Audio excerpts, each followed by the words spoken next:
Hi, welcome back again. In part 3 here, I'm going to walk you through my coloring process and show you how we go from this image to this more finished one. This is the last part in this course on digital coloring in Photoshop. So far we've learned how to import a physical drawing and turn it into usable line art. We've covered a little bit of color theory and how you can mix colors in Photoshop, and we've talked about how you can use selection tools in Photoshop, like the Magic Wand tool, to save time coloring in your line art. So to wrap up, I just want to walk you through how I use those tools when I'm coloring in Photoshop.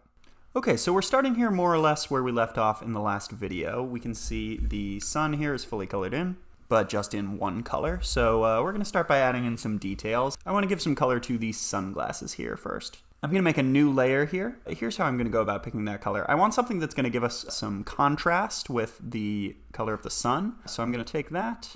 I'm going to try something here. I'm going to invert that color. I'm going to do Command I. So this is the most contrast we could possibly have. I think that contrast is going to be a little too sort of glaring. Yeah, I think so. So what we're going to do is I'm going to open it up.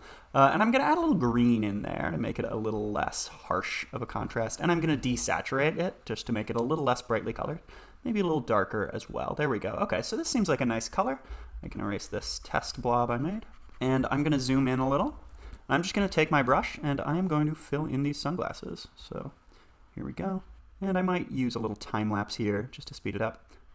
But of course, the real thing does sometimes take a little bit of patience. Okay, so we've got the frames colored in there. Let's get the lenses. I want these to be sunglasses, so I want a dark lens. And what I'm going to do is I'm just going to take the yellow sun color. I'm going to open it up down here in my color picker, and I'm going to turn the brightness way down so that we have some nice dark sunglasses. So there we go.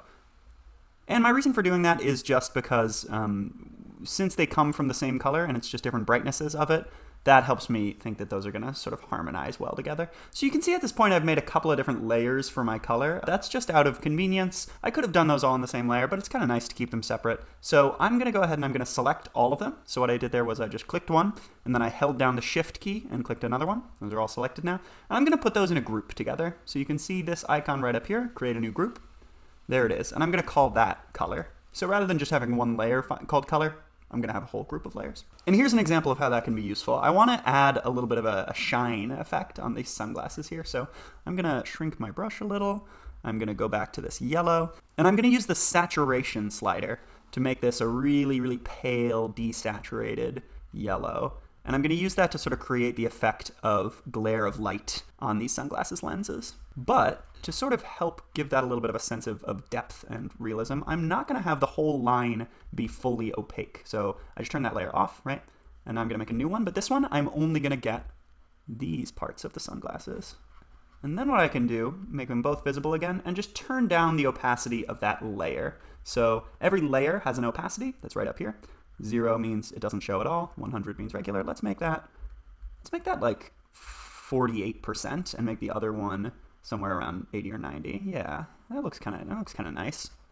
So that just created a little bit of a sense of shading there of multiple colors. All right, what else do I want to do? I think I want the teeth to be a little brighter. I don't necessarily want them to be fully white, but what I'm going to do is I'm just going to take a fully white brush. I'm going to color them in. I'm going to go ahead and use the time lapse here again. And you'll notice in the time lapse I am using the select, modify, expand to expand my selection a little, just to speed up coloring them in. You'll also notice I am not naming all of these new layers, and that is a little bit sloppy to be honest, so I am going to go and name those. You don't need to name all your individual layers, but I find it just makes things easier sometimes. So this is something you'll see digital artists talking a lot about, is that ideally you want to keep all of your layers really organized and named and everything, but it doesn't always work out that way, and that's fine. So I'm going to take my teeth layer and I'm going to turn down the opacity a little because I want a little bit of that bright sunny sunshine to shine through. There we go. So there you can see it's useful that I had the back part already colored in yellow. So that's looking pretty good. I think these water droplets, sweat droplets, whatever they are, those should be blue as well. I think I'm just going to stick with this blue that I already have for the sunglasses frames.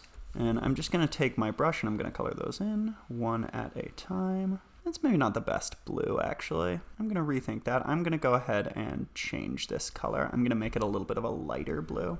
So turn up the brightness a little, turn down the saturation, add a little more blueness take away some redness and a little more green. There we go. We got sort of a waterier, clearer blue. And I don't have to redo all of these drops with my brush. I can just take the magic wand tool, uncheck contiguous, right? I don't care whether the drops are contiguous with each other. And there we go. Now I can just take my brush and really quickly change out that color. One thing you will notice sometimes, you can see this is subtle, but I'm going to take my eraser and clean that up a little. That kind of thing happens sometimes. Let's use that same color for our water bottle down here. I'm going to use a bigger brush since this is a little bit of a blunter, bigger object. Okay, great. I also want the face of the sun to be a little bit like oranger and fierier than the rest. So what I'm going to do is I'm going to take just a pure red, fully bright red, and I'm going to start coloring in that face. Although for this part actually, I don't need to color it in manually. I can just select my line layer, use my magic wand, make sure I get, oh, I forgot to check contiguous. Easy thing to mistake with the magic wand. So I'm going to make sure I'm selecting all of the parts. I'm going to select, modify, expand by 3 pixels, and now I can just color it all in like that. So missed a few spots, that's okay. I'll take my brush. There we go. And I'm going to turn the opacity way down here because this is such a bright red. I think even just like 15%, maybe a little more. What about 20? How does that look? Yeah, that looks pretty good. Okay, I'm going to stick with that. Okay, so we're looking pretty good here. What are we looking at here? What's this little detail supposed to be? I think that was just to sort of add some texture to this line, but I want to do something a little different with that. I want that to be yellow instead of black, because I think that's going to create that texture effect a little better. So let's make our line layer invisible. Let's make our color invisible. Let's go all the way back to our first drawing, and let's do what we did earlier, right? I'm going to select just this part. And I'll make a new layer, and I'll call that yellow line. I'm going to make my color part visible again, just so that I can borrow this yellow. And I'm going to fill that in here. Let's see how that looks. Pretty nice, I think, but hard to tell until we erase this line. So I'm going to use the eraser, and I'm going to get rid of this part. I'm going to go ahead and make a copy before I do that, though. I'm going to right-click on the layer, and I'm going to say Duplicate Layer. So now I have line copy. I'm going to make that invisible. I just want to have that as insurance in case I don't end up liking how this looks. All right, so there we go. I think that looks pretty nice. I think that worked out well. So let's pick a background color. I'll just call this layer background, and you can see my layers are already starting to get a little disorganized. That's okay, it's not really a big deal.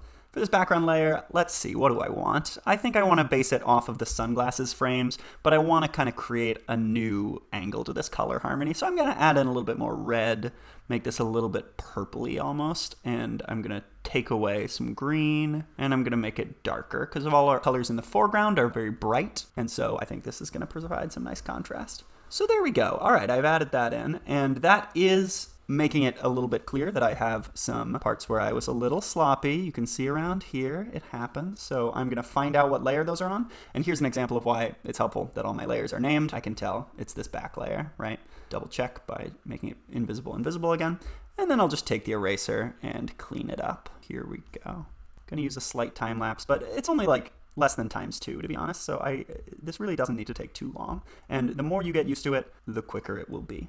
So how are we looking, rays? I think this looks pretty nice. So I'm going to go ahead and call this finished for now. Although part of the great thing about digital art is if I want to come back, if I want to change anything, I always can. For instance, even just looking at it now, I just noticed a little bit of sloppiness over here. I'm going to go in, select my drops layer, and just clean that up with my eraser.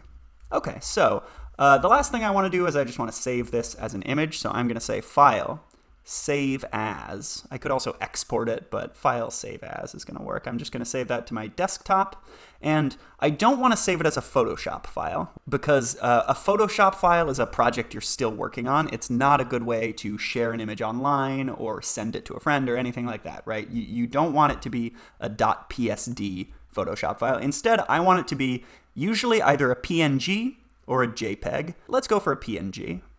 I like PNGs because they are able to have transparency in them. They're a little bigger than JPEGs. It's really just a question of preference. And I'm going to call this rays logo color.png, and I'm going to save that on my desktop. Save PNG options. Don't worry about this too much. I'm just going to say OK. And now, if I minimize Photoshop here, where is it on my messy desktop? There it is, raise logo color. I can open it up and I have it as a digital image. So for instance, if you've been working on your own project and you want to upload it to Skillshare to share with the rest of the community taking this course, would love that. Just go ahead and save that as a JPEG or a PNG and you can upload it online. So that's sort of my process. I wanted to give you a little bit of a sense of how I color in Photoshop. A lot of times I'll go back and I'll mess with these opacities. So for instance, maybe I think these sunglasses are they stand out a little too much. I want to make them blend in a little more. I can make them a little bit less opaque. That's too much, I think. What about this? How's that look? Maybe I want to change this opacity a little. Maybe I think this is kind of fun, right? So it's one of the great things about digital art is that you have no limits to how much you can go in and tweak it. Of course, that can also become sort of one of the traps of digital art. You can find yourself getting a little obsessive, but that is a question for another time. That's just a little insight into my process.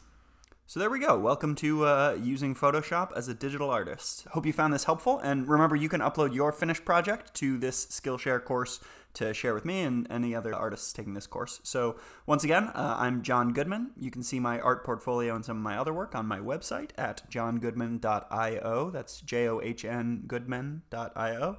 Thanks again for joining me, and I hope you keep experimenting with Photoshop. There's so much more it can do, and I've found it to be a really powerful tool for making the things that I like to draw. So that's all for now, and see you next time.